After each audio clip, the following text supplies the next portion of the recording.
Okay, now what I'd like to show you today is how to erect one of our corrugated boxes. The first thing I'm going to do is break out the pieces that are left over from the die cutting. And you're going to need to do this with all four so that the feet on this side of the fold have a place to lock in. The next thing that's very important is there are two scores on the box, and we want to make sure that we break both of those scores. I call this pre-breaking before we attempt to erect the box. So I'm going to do it by going in the opposite direction. This will be the only score that we have to do this to, but it's just added. It's an added measure so that we get a nice square edge. What we're looking for is a good square edge. We don't want this to be rounded. So we're just pre-breaking on these scores.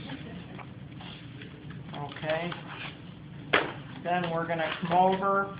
Another thing I like to do is make sure I give a good crease on the front edge so the back is square. And we're just going to go through and pre-break all of the scores. Same thing with the front edge, just giving an extra little push down to make sure that we get a nice square back. So now we're going to go ahead and form the back. So we're going to bring up our edges like this.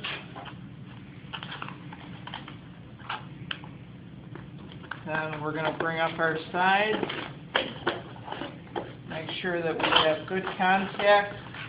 And now down in the box, we're going to pop these in so they lock.